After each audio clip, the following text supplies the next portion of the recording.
अस्सलाम वालेकुम guys, welcome in my YouTube channel drawing calligraphy. So guys, उम्मीद करती हूँ मैं कि आपको इससे पहले वाला चैप्टर अच्छे से समझ में आया होगा। और अगर आपको कुछ भी डाउट है तो आप मुझे कमेंट बॉक्स में मैसेज कर सकते हैं। आज हम सबक नंबर 5 खाला ने ख़त लिखवाया, इसको आज मैं एक्सप्लेन करने वाली हूँ। इसको आज हम समझेंगे। और अगर आप मेरे चैनल पर नए हैं और आपने मेरा चैनल सब्सक्राइब नहीं किया है तो प्लीज़ सब्सक्राइब माय चैनल। ठीक है, तो आज तो हम स्टार्ट करते हैं। हमारा चैप्टर है सबक नंबर 5 खाला ने ख़त लिखवाया। जैसे कि नाम से हम समझ में आ रहा है कि जो एक खाला है वो ख़त लिखवाएंगी। ये एक तरह का एक मज़ा या चैप्टर है। ये बहुत ही अच्छा चैप्टर है जिसको तखल्लुस भोपाली अब्दुल अहद तखल्लुस भोपाली ने लिखा है। इस चैप्टर में जो दो मेन कैरेक्टर्स हैं वो सास और उनकी बहू है। तो ये जो चैप्टर है जो तखल्लुस भोपाली का लिखा हुआ ये मजमून तंज़ मिज़ाज से पूरी तरह से भरा हुआ है।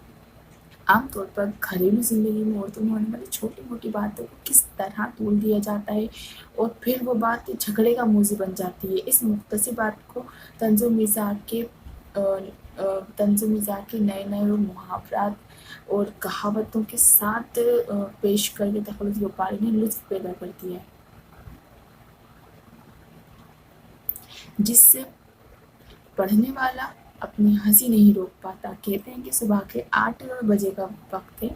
खाला नमाज पर बैठी हुई तस्बीह पढ़कर फारिग होती हैं और अपने कंधों पर दम करती हैं। चाय पीने के लिए बेकरार अपनी बहू पर तंज करते हुए कहती हैं कि अगर घर में शक्कर नहीं है तो गुड़ की ही चाय ला कर दे दो। तस्बीह पढ़ते पढ़ते मेरी उंगलियां दुखने लगी और धूप भी सहन में फैल गई है, लेकिन मुझे एक प्याली चाय नसीब नहीं हुई।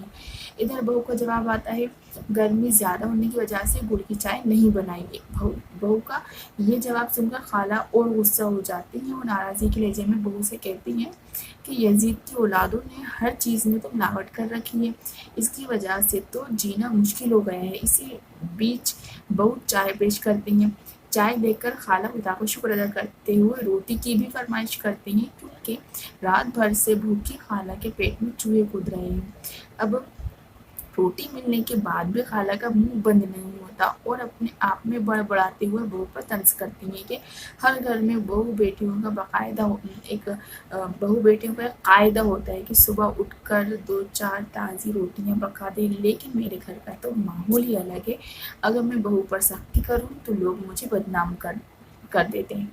बहू अपनी शरारती अंदाज में खाला को छेड़ते हुए कहती हैं कि अम्मा बेगम नसीम को अभी भी खत लिख पाएंगी या मैं नाश्ता कर लूँ। तो खाला फिर गुस्से के मारे तिलमिला जाती हैं और कहती हैं, हाँ, सब कामों से फारिग हो लो, क्योंकि खत लिखना भी एक मुसीबत है। जब देखो जब खत चले आते हैं। इन लोगों को कोई और काम काज ही नहीं है। जब जी चाहा खत लिख दिया। खत क्या हो गया, शैतान की आंत हो गया। बहू ने फिर अम्मा को छेड़ते हुए कहा कि अम्मा, कल भी शौकत बीबी का एक खत आया था। खाला फिर नाराज होते हुए अपने हलक में चाय का घूंट उतारते हुए बहू से कहती हैं, बेटी, आज तुम खुद समझा बुझाकर जवाब लिखकर किस्सा खत्म करो। और खाला खुद बहू के पास बैठकर खत लिखवाने लगती हैं। इसी बीच बहू खाला से कहती है कि अम्मा, सरकार ने ऐलान किया कि सबको अपने जेवर का हिसाब देना पड़ेगा। और नन्हे ने हाथ मुंह धोते हुए कहा कि मुल्क को खतरा है, चौकस रहो, पंडित जी ने ऐलान किया है। खाला कहती है कि ए नन्हे, क्यों बीच बीच में बोल उठता है, सब दिमाग से निकल जाता है। इस तरह खाला बहू से खत लिखवा रही है और दोनों में हल्की फुल्की नोकझोंक जा रही है। इसी बीच खाला की बेटी जीनत ने कोठरी से बाहर आकर अपनी भावत से पूछा कि मेरा नया कुर्ता तुम्हारे कपड़ों में कैसे पहुंचा? अगर मेरी नज़र नहीं पड़ती तो ये तुम्हारा हो जाता। भावज ने जवाब दिया कि किसी बच्चे ने डाल दिया होगा। जीनत ने गुस्से से कहा कि ज़रा दुल्हन दिमाग ठीक रखो, नहीं तो हम भी दूसरी तबीयत के हैं। अपनी बेटी के इन अल्फाजों को सुनकर खाला भी आग बबूला हो जाती हैं और अपनी बेटी जीनत को डांटते हुए कहती हैं कि खुदा तुझे ज़मीन का पैबंद बना दे। इस तरह बात करती है जैसे यजीदनी कलेजे पर तीर रखते हैं। तो अब दूसरों के घर की گھر کی ہو گئی، بہو تو ہمارے گھر کی ہے، تجھ سے اچھی ہے۔ ماں بیٹی کے اس جھگڑے کے بیچ بہو نے خط لکھنا جاری رکھنے کی کوشش کی اور خالہ سے پوچھا کہ آگے کیا لکھوں؟ اس پر خالہ نے غصے سے کہا کہ ٹھہر جا دلہن، کہاں کا جھاڑو بھرا خط، پہلے میں اس زینت سے تو نمٹ لوں۔ اس نے ایسی بات کہی کہ میرے بدن میں آگ لگ گئی اور خالہ نے اپنی زینت سے فوراً ہی اس کے گھر جانے کے لیے کہہ دیا اور دھمکی دی کہ اگر تو نہیں نکلی تو میں ہی آج اس گھر سے چلی جاؤں گی، اور یہ بھی سمجھ لے کہ آج تیری ماں مر گئی۔